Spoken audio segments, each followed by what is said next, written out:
Item number SCP-003. Object Class Euclid. Special Containment Procedures. SCP-003 is to be maintained at a constant temperature of no less than 35 degrees Celsius, and ideally kept above 100 degrees Celsius. No living multicellular organisms of Category 4 or higher complexity may be allowed to come in contact with SCP-003. In event of total power failure, if SCP-003-1 begins to increase its mass, assigned personnel must engage in skin contact with SCP-003-1. Ideally, personnel may use their body heat to return SCP-003-1 to above critical temperature. However, skin contact must be maintained in an event that SCP-003 reaching activation temperature, lasting at minimum until SCP-003-1 advances fully to its second growth stage. Personnel who enter SCP-003's containment area must first be examined for body parasites of Category 4 or higher complexity, and sterilized if such organisms are present. All personnel who have come in physical contact with SCP-003-1 are to immediately report for sterilization afterwards. SCP-003-1 must not be removed from SCP-003-2, except in case of emergency procedures detailed above. Any significant change in SCP-003-2's rune activity, including pattern, frequency, or color, should be reported within 3 hours of occurrence. Cessation of rune activity must be reported immediately. SCP-003-2 must be supplied with power via the source designated Generator 003-9 at all times. Description: SCP-003 consists of two related components of separate origin, referred to as SCP-003-1 and SCP-003-2. SCP-003-1 appears to be composed of chitin, hair, and nails of unknown biology, arranged in a configuration similar to that of a computer motherboard. Testing reveals SCP-003-1 to predate earliest known circuit boards by a factor of thousands of years. SCP-003-1 is considered sentient, but not actively dangerous except under certain conditions. SCP-003-1 was found on a stone tablet. SCP-003-2, on which it currently resides. The runes on SCP-003-2 are not part of any known language, and emit pale, flickering light patterns. SCP-003-2 is controlled by a non-biological internal computer, the contents of which are mostly inaccessible without risk of damaging SCP-003-2. SCP-003-2 is capable of controlled emissions of radiation, including heat, light, and anomalous radiation types. SCP-003-2 contains an internal power source of an anomalous nature, which appears to have been losing power since several centuries before discovery.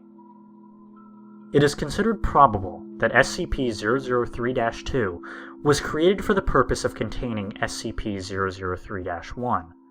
Partially interpreted data recovered from SCP-003-2 may refer to a past and/or potential future LK class restructuring event caused by SCP-003-1. SCP-003 was located by Remote Viewing Team SRV-04 Beta. It appears possible that SRV-04 Beta was deliberately contacted by SCP-003-2. Other organizations have also been alerted to SCP-003's existence, possibly by similar means. Despite this activity, SCP-003-2 does not appear to be sentient, based on its lack of reaction to M03 Gloria analysis and procedures.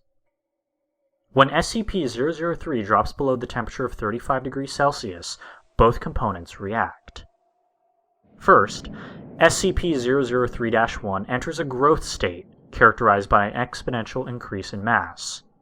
This growth state consists of two stages.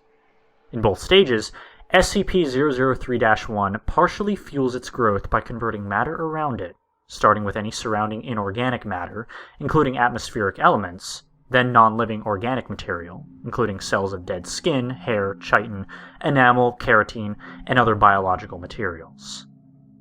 The first stage is always the same. SCP-003-1 will first increase its mass, then take a form similar in shape to an ophiuroid, a brittle star of 15 meters in diameter, including what appears to be a central processor of 3 meters in diameter. It will form sensory organs that appear to scan its surrounding environment and will partially convert the area around it to an unidentified anomalous substance. SCP-003-2 seems immune from conversion. The second stage describes a growth alteration which occurs when SCP-003 comes into contact with living organic material. SCP-003 appears to template itself off of the organic material and will attempt communication with organisms that match its initial template or templates. In its second stage, SCP-003-1 may pause, slow, or change its growth, and will also convert inorganic and non-living organic elements into functionally similar structures, with anomalously altering their physical makeup. While growth is consistent in the first stage, in the second stage, SCP-003-1's growth rate is diminished by 20 to 90%, so as long as SCP-003-1 remains in contact with living organic material. The percentage is determined by the complexity of the organisms in contact with SCP-003-1, and SCP-003-1 appears to devote a large amount of processing power to analysis of living organic material. During each of SCP-003-1's growth stages, SCP-003-2 releases bursts of radiation that temporarily inhibit SCP-003-1's growth, or reverse this growth when the temperatures of SCP-003-1 rises above 100 degrees Celsius. Similar radiation emissions have been replicated or recorded via other anomalous means. SCP-003-1's biology has been the subject of extensive study. Significant elements have been identified similar to SCP-1512 and SCP-2756, the latter two of which have no further confirmed connection with SCP-003-1 and no known connection with each other, and none of which are fully understood. Technically even less understood than SCP-003, thanks to the extensive cross-disciplinary research on the SCP-003 objects. To date, no convincing analysis has been put forward which satisfactorily explains SCP-003-1's connection to these SCP objects or others, nor its connection to modern technology beyond appearance, and potential mimicry via unknown mechanism. Addendum 003-01. Acting on information gathered from linguistic analysis of SCP-003-2's runes and comparative data analysis, research team M03 Gloria has managed to establish a link between SCP-003 and for data analysis of functions. SCP-003-1 must now be considered sentient and is to be kept at a minimum of 1 kilometer from and the resulting byproduct at all times. Addendum 003-02. SCP-003-2's power loss has been exacerbated by the procedures performed by M03 Gloria. On orders of O5-10, M03 Gloria will continue procedures. Addendum 003-03. During M03 Gloria procedures, SCP-003-1 doubled its mass and began rapid structural growth. Temperature was immediately returned to 100 degrees Celsius. Growth and mass increase of SCP-003-1 continued for 9 minutes and 6 seconds, at which time a sustained radiation spike was produced by SCP-003-2. In response, SCP-003-1 returned to its normal state in 3 minutes and 39 seconds. New growth dissolved into a dusty residue which was collected for analysis. Both SCP-003-1 and SCP-003-2 ceased all detectable activity. SCP-003-2 did not resume activity until connected to external power sources. SCP-003-2's runes glowed uniformly gray, and did not resume normal activity for 3 hours. SCP-003-2 no longer appears to be able to maintain containment area at a temperature above 35 degrees Celsius without external power supplied by generators 003, 3-9. Addendum 003-04.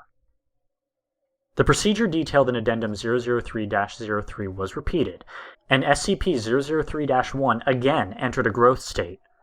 After 10 minutes and 13 seconds, SCP-003-2 once again produced a sustained radiation spike. SCP-003-1's growth stopped for 36 seconds, then resumed at its previous pace. On quadrupling its mass, SCP-003 formed a coherent outer shell and body. After appearing to scan its environment and partially converting its environment, SCP-003-1 then breached containment, entering the observation gallery where 9 members of M03 Gloria were present. On physical contact with team members, SCP-003-1 encompassed them in rapidly grown appendages and stopped growth for 15 minutes. SCP-003-1 then resumed growth and rearranged the component parts of the center of its form to the shape of a newly 3-meter-tall female humanoid, with peripheral tentacles shifting to extrude primarily from SCP-003-1's newly formed hair and spine. SCP-003-1 then protruded rudimentary vocalizations in an apparent initial attempt to communicate with researchers. An unknown individual approached the compromised containment area in company of a full squad of agents. The individual claimed to be acting on orders of O510 and attempted communication with SCP-003-1. Following this incident, Agent Jackson of M03 Gloria successfully restored power to SCP-003-2 and activated backup generators to return the temperature to 100 degrees Celsius. SCP-003-1 returned to its normal state in 21 minutes and 7 seconds, and was successfully recontained without incident.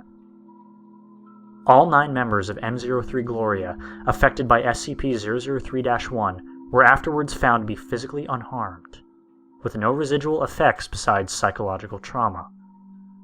The converted materials of SCP-003's former containment area did not dissolve, and are now under analysis.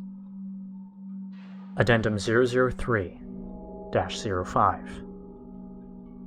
In light of the previous incident, O510 was removed from the O5 Council by joint decision of O5, O5, and O5. M03 Gloria procedures have been indefinitely suspended.